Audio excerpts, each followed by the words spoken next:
Thomas Mitchell had always been a man of few words. At 32 years old, he worked his small farm in the Arizona Territory with the same quiet determination his father had taught him.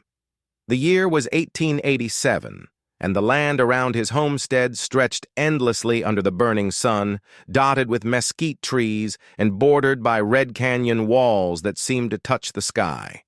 His nearest neighbor lived 15 miles away, which suited Thomas just fine. He preferred the company of his cattle and the rhythm of honest work to the complications that came with people. Every morning he would rise before dawn, tend to his animals, and work the land until the sun painted the desert in shades of orange and purple. The Apache raids had been getting worse that summer. The territorial government had been forcing the remaining free Apache bands onto reservations, and many warriors were fighting back with desperate fury. Most settlers in the area had either fled to the safety of larger towns or armed themselves heavily, living in constant fear. Thomas had heard the stories of burned homesteads and missing cattle, but he had never seen trouble himself. That changed on a sweltering Tuesday morning in August when he discovered a young Apache woman collapsed near his barn. She couldn't have been more than 25, with long black hair matted with dust and blood. Her traditional dress was torn and stained, and a deep gash ran across her left shoulder.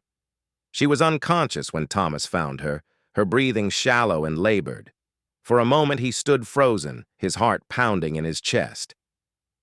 Everything he had heard about the Apache conflicts flooded his mind, but as he looked down at her still form, all he saw was another human being in desperate need of help.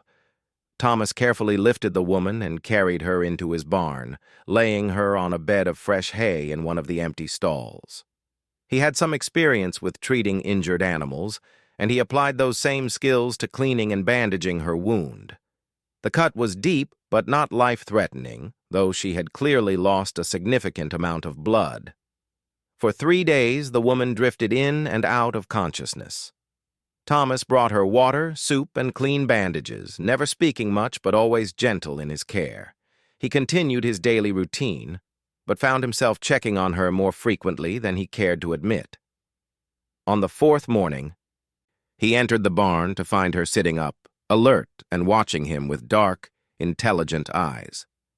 They stared at each other for a long moment. She spoke first, in broken but understandable English. "You helped me," she said, her voice hoarse but steady. "Why?" Thomas removed his hat and ran a hand through his brown hair. "You needed help," he replied simply. She studied his face as if trying to solve a puzzle. "Most white men, they would not." "I'm not most men," Thomas said, offering her a cup of water. Over the following days, he learned her name was Ayana, which meant eternal blossom in her language. She had been separated from her family during a cavalry raid on their camp. She had been traveling for days, trying to find them, when exhaustion and her untreated wound finally overcame her. Ayana was unlike anyone Thomas had ever met. Despite her circumstances, she possessed a quiet strength and dignity that impressed him. She was highly intelligent, speaking not only Apache and English, but also some Spanish she had learned from traders. As she recovered, she helped him with small tasks around the farm, moving with a grace that seemed to make even mundane chores look like a form of dance. Thomas found himself looking forward to their conversations during meals. Ayana told him about her people's connection to the land, their traditions, and their struggles. In return, he shared stories about his own childhood, his dreams for the farm, and the loneliness that had become his constant companion since his parents' death 5 years earlier.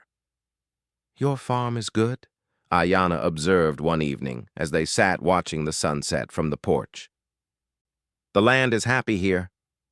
Thomas looked at the woman beside him, noticing how the golden light caught the highlights in her dark hair. "It's peaceful," he agreed. "You are peaceful, man," she said, turning to meet his eyes. "In here." She touched her chest over her heart. Something shifted between them in that moment. Thomas felt a warmth he hadn't experienced in years, and he saw something similar reflected in Ayana's gaze. But both of them understood the impossibility of their situation. After 2 weeks of recovery, Ayana announced that she was strong enough to continue searching for her family. Thomas knew this day would come, but he wasn't prepared for how much the thought of her leaving affected him. "The cavalry patrols are heavier to the south," he warned her. "It's dangerous." "I must find them," she replied firmly. "They think I am dead." Thomas nodded, understanding but not liking it. That night, he prepared supplies for her journey, packing dried meat, water, and a small pouch of silver coins. In the morning, he saddled his gentlest horse and insisted she take it. "I cannot pay," Ayana protested. "I'm not asking for payment," Thomas said, helping her mount the horse. As she prepared to leave, Ayana reached into her medicine pouch and pulled out a small turquoise stone carved in the shape of a bird. She pressed it into Thomas's palm. "This belonged to my grandmother," she said. "She gave it to me when I became a woman. It is for protection and for remembering." Thomas closed his fingers around the smooth stone, feeling its warmth. "I'll remember," he promised. Ayana leaned down from the saddle and placed her hand briefly on his cheek. "You saved my life, Thomas Mitchell. In my heart, you will always be family." She rode away across the desert without looking back, but Thomas stood watching until she disappeared completely behind the mesa. For weeks afterward, he carried the turquoise bird in his pocket, taking it out whenever the loneliness became too heavy to bear. Months passed, and life on the farm returned to its familiar rhythm, but Thomas found that nothing felt quite the same. The silence that had once brought him peace now felt empty. He caught himself scanning the horizon more often than usual, though he told himself he wasn't really expecting to see anyone. Winter came and went, and then spring brought the promise of new growth to the desert. Thomas threw himself into expanding his farm, adding new pasture and planning to increase his cattle herd. It was good, honest work, but in the quiet moments, his thoughts still drifted to a young Apache woman with intelligent eyes and gentle hands. The spring of 1888 brought unusual activity to Thomas's quiet corner of the Arizona Territory. Rumors spread through the scattered settlements that the great Apache leader Geronimo had finally surrendered, and many of the remaining free bands were being moved to reservations in Florida and Oklahoma. Thomas listened to these stories when he rode into town for supplies, but they felt distant from his daily reality of tending cattle and working the land. It was on a warm April morning, exactly 8 months after Ayana had ridden away, that Thomas noticed dust clouds on the horizon. Living alone in Apache country had taught him to pay attention to such signs. So he set down his tools and shaded his eyes to get a better look. A group of riders was approaching his farm, but these weren't cavalry soldiers or fellow settlers. Even from a distance, Thomas could see they rode bareback on painted ponies, their long hair flowing in the desert wind. His heart began to race, but not entirely from fear. As the group drew closer, Thomas counted 7 riders. In the lead rode a woman he would have recognized anywhere, her posture proud and confident as she guided her horse with subtle movements of her legs and hands. Ayana had returned, but she wasn't alone. The riders stopped about 50 yards from Thomas's house, and Ayana dismounted with fluid grace. She walked toward him slowly, her hands visible and empty in the universal gesture of peace. Thomas met her halfway, his weathered hands unconsciously reaching for the turquoise bird he still carried in his pocket. "Thomas Mitchell," Ayana said formally, her voice carrying clearly in the still air. "I have come back." "I can see that," Thomas replied, unable to keep a small smile from tugging at the corners of his mouth. "You look well." "I am well, thanks to your kindness." She gestured toward the mounted figures behind her. "I bring my family to meet the man who saved my life." Thomas felt his throat tighten with emotion. She had found them. All those months of worry about whether she was safe, whether she had successfully located her people, whether she was even still alive, suddenly lifted from his shoulders like a physical weight. "I'm glad you found them," he said simply. Ayanna nodded toward the riders, and they dismounted as one. Thomas watched as an older man with silver-streaked hair and wearing a medicine man's ornaments approached. Behind him came a woman who was clearly Ayanna's mother, her face carrying the same strong bone structure and intelligent eyes. There were also several younger men, probably brothers or cousins, and an elderly woman whose presence commanded immediate respect. The older man spoke to Ayanna in rapid Apache, and she responded at length, gesturing toward Thomas several times. Thomas caught his own name being mentioned, along with words he didn't recognize, but whose tone suggested respect and gratitude. Finally, the man stepped forward and addressed Thomas in heavily accented but clear English. "I am Joseph Flying Eagle, father of Ayanna," he said with great dignity. "My daughter tells me you risked much to save her life. You could have turned her away or sold her to the soldiers for bounty money. Instead, you showed her the kindness of a brother."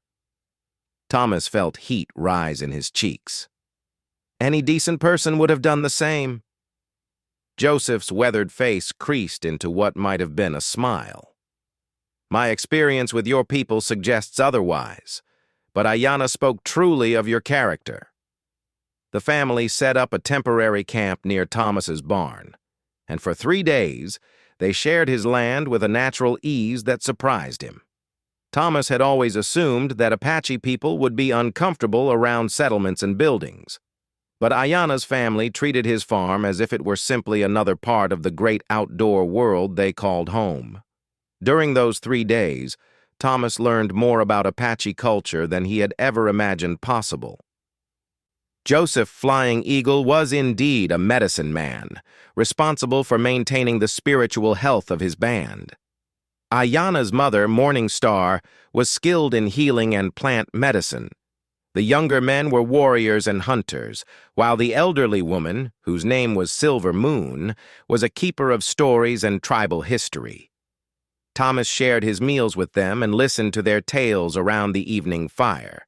In return, he showed them around his farm, explaining his methods for managing cattle and growing crops in the desert climate. To his surprise, they offered several suggestions that proved remarkably effective. "Your soil needs more iron," Morning Star observed, examining his vegetable garden. "The plants tell me they are hungry for it. We burn certain grasses in the fall to return strength to the earth," added one of Ayanna's brothers. "Your land would benefit from this practice." On the second evening, as they sat around the fire after dinner, Silver Moon began telling a story in Apache. Ayanna translated quietly for Thomas, explaining that it was the tale of 2 young people from different tribes who fell in love during a time of great conflict. "The spirits brought them together to teach both peoples that love is stronger than fear," Ayanna whispered, her voice so low that only Thomas could hear. But love alone was not enough. They had to choose whether their feelings were worth the challenges that would surely come. Thomas glanced at her in the flickering firelight and saw that she was watching him intently. Something passed between them in that moment, an understanding that went beyond words. Later that night, after the family had settled into their blankets, Thomas found Ayanna sitting alone near the corral, watching his horses move ghost-like in the moonlight. "Your family is remarkable," he said, settling onto the ground beside her. "They like you," she replied. "This surprises them, I think. And you? Are you surprised?" Ayanna was quiet for a long moment. "I told them about your kindness, your gentle hands when you cared for my wound. I told them how you gave me your horse and asked for nothing in return. But I did not tell them everything." "What didn't you tell them?" She turned to face him fully, her dark eyes reflecting the starlight. "I did not tell them that in all the months since I left, Not one day passed that I did not think of you. I did not tell them that when I close my eyes, I still see this place, this farm where I felt safe for the first time since I was a child. Thomas felt his breath catch in his chest. Ayanna, I know it is impossible, she said quickly. Our peoples are at war. Your government wants to send all Apache to reservations far from this land. There is no place in this world for an Apache woman and a white farmer to build a life together. Maybe the world is wrong, Thomas said quietly. They sat in silence for a while, both of them aware that they were standing at a crossroads that would determine the rest of their lives. On the morning of the third day, Joseph Flying Eagle asked to speak with Thomas privately. They walked together to a small rise overlooking the farm, where the older man could see the full scope of Thomas's land. This is good country, Joseph observed. My people lived here for many generations before the soldiers came. I can see why they loved it, Thomas replied. It gets into your blood. Joseph nodded slowly. Ayanna has told me of her feelings for you, and yours for her. In the old days, this would not be possible. But these are not the old days. Thomas waited, sensing that the medicine man had more to say. My band is among the last to resist the reservation, Joseph continued. We have been running and hiding for 2 years now, but we cannot run forever. Soon, we too will be forced to surrender. When that happens, families will be separated. Young people will be sent to schools far away to forget their heritage. The life we have known will end. I'm sorry, Thomas said, meaning it deeply. Joseph turned to study Thomas's face. But perhaps some things can be saved. Perhaps some connections can be made that will survive even the end of everything. Thomas felt his heart begin to race, though he wasn't entirely sure what the older man was suggesting. Ayanna is my youngest daughter, Joseph said. She is strong-willed and intelligent, but she has never shown serious interest in any of the young men of our band. Now I understand why. Her heart was waiting for something different. The medicine man paused, watching a hawk circle overhead. I have a proposal for you, Thomas Mitchell. Joseph Flying Eagle's proposal took Thomas completely by surprise. The medicine man explained that in Apache tradition, when a young man wished to marry a young woman, he would approach her father with gifts and demonstrate his ability to provide for her. If the father approved, the couple would be considered married in the eyes of the tribe. But this situation is different, Joseph continued, his weathered hands gesturing toward the farm spread out below them. You have already proven your worth by saving my daughter's life. The gifts you gave her, your horse and supplies for her journey, showed generous spirit. Most importantly, you treated her with respect when she was vulnerable. Thomas struggled to find words. Sir, I'm honored, but the complications are many, yes, Joseph agreed. This union would not be recognized by your government or your church. Ayanna would face hatred from many of your people. And you might face suspicion from those who fear Apache. The older man's dark eyes met Thomas's steadily. But my daughter's happiness matters more to me than the opinions of people who do not know her heart. And I believe you would protect her as fiercely as any Apache warrior would protect his wife. That evening, the family gathered around the fire for their final meal together. The tension in the air was palpable, as everyone seemed to understand that important decisions hung in the balance. Thomas noticed that Ayanna kept her eyes downcast, respecting the traditional protocol that prevented her from speaking during such negotiations. After the meal, Silver Moon approached Thomas with a small bundle wrapped in soft deerskin. This was my gift to Ayanna when she became a woman, the elderly matriarch said in halting English. Now, perhaps it serves new purpose. Thomas unwrapped the bundle carefully, revealing an intricately beaded dress made of the finest doeskin. The beadwork depicted flowing water, growing plants, and soaring birds, telling the story of life's continuous renewal. It was the most beautiful garment he had ever seen. "For wedding day," Silver Moon said with a gentle smile, "if there is to be wedding day." Thomas looked up to find the entire family watching him expectantly. Ayanna finally raised her eyes to meet his, and he saw hope mixed with uncertainty in her expression. "I need to speak with Ayanna privately," Thomas said. Joseph nodded approval, and the young woman rose gracefully to walk with Thomas toward the corral. The setting sun painted the sky in brilliant shades of red and gold, and the evening air carried the scent of desert flowers and sage. "Your father has made me a generous offer," Thomas began. "I know," Ayanna replied quietly, "but the choice must be yours. I will not ask you to sacrifice your place in the world for me." Thomas stopped walking and turned to face her. "What about your place in the world? What about the sacrifices you would be making?" Ayanna was silent for a long moment, her gaze fixed on the distant mountains. "I have been thinking about this since the day I left your farm. My people's way of life is ending, Thomas. The old ways, the free life, the connection to this land that we have known for countless generations. All of it is disappearing." She gestured toward her family around the fire. "My father knows this. My brothers know this. Soon we will all be on reservations, trying to learn new ways to survive. But here, with you, I could preserve something of who we are. I could live on the land in a way that honors both your traditions and mine."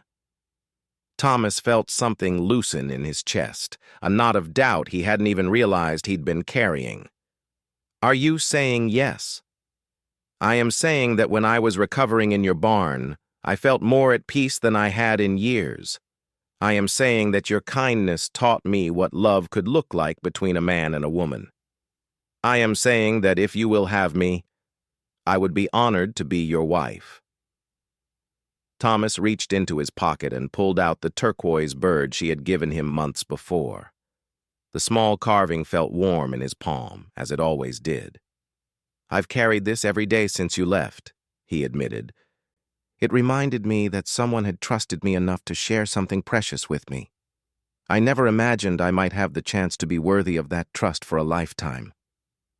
Ayanna's eyes filled with tears as she saw the carefully preserved gift. "You kept it safe. Just like I'll keep you safe if you'll let me." They were married 3 days later in a ceremony that blended elements from both their traditions. Joseph Flying Eagle performed the Apache rituals, speaking prayers in his native language and burning sacred sage. Thomas had ridden to town to fetch the circuit preacher, a progressive man named Reverend Williams, who was willing to perform a Christian ceremony for the unusual couple. The wedding dress Silver Moon had given Ayanna was stunning, but she also wore a simple gold band that had belonged to Thomas's mother. Thomas wore his best suit, but also a medicine bag that Joseph had blessed for him, containing sage, turquoise, and a small amount of earth from Ayanna's ancestral homeland. The ceremony took place at sunset, on the small rise overlooking Thomas's farm. As they exchanged vows, the entire landscape seemed to glow with golden light, and Thomas felt as though the land itself was blessing their union. "In Apache tradition," Joseph announced to the small gathering, "this man and woman are now joined for life. They will face the rising sun together each morning and give thanks for another day of love." Reverend Williams added his own blessing.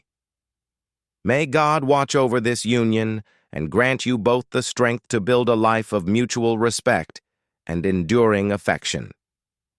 After the ceremony, Ayanna's family prepared to leave for the reservation where they would surrender to the authorities. The partings were emotional but not final, as Joseph promised they would return to visit whenever possible. "Take care of our daughter," Morning Star told Thomas, embracing him with surprising warmth. "She is the strongest of all our children, but even the strongest need protection sometimes.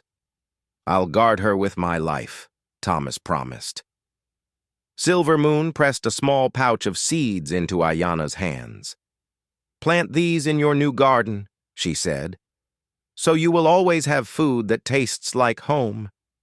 As the family rode away, Thomas and Ayana stood together watching until they disappeared into the vast desert landscape. Then they turned toward the farmhouse that would now be their shared home. The early years of their marriage were not without challenges. Some townspeople viewed Ayana with suspicion and hostility, and Thomas lost a few business relationships because of his choice of wife. But many more people were won over by Ayana's intelligence, dignity, and genuine kindness. She proved to be remarkably skilled at farm management, using traditional Apache knowledge of desert plants and water management to help Thomas expand his operation significantly. Her herb garden became famous throughout the territory, as her traditional medicines proved effective for treating everything from arthritis to difficult births. Ayana also served as an unofficial translator and mediator when conflicts arose between settlers and the remaining Apache bands. Her ability to understand both cultures made her invaluable in preventing misunderstandings that might have led to violence. Thomas and Ayana had 4 children together, 3 sons and a daughter. Each child grew up bilingual, learning both English and Apache, understanding both the Christian faith and traditional native spiritual practices. They were raised to be proud of their mixed heritage and to see it as a source of strength rather than confusion. The farm prospered beyond Thomas's wildest dreams. Ayana's knowledge of desert agriculture allowed them to cultivate crops that other farmers couldn't grow successfully in the harsh climate. Their cattle thrived on grazing land that Ayana helped select using traditional Apache understanding of seasonal grass patterns. When Joseph Flying Eagle was finally released from the Florida reservation in 1894, he came to live with Thomas and Ayana on the farm. The old medicine man spent his final years teaching his grandchildren the stories, songs, and spiritual practices of their Apache ancestors, ensuring that this knowledge would not be lost. Silver Moon also came to stay with them for extended periods, and under her guidance, Ayana became a skilled weaver and potter, creating beautiful items that combined traditional Apache techniques with designs inspired by her new life as a farmer's wife. Thomas never regretted his decision to marry Ayana, not even during the most difficult times when prejudice and misunderstanding threatened their peace.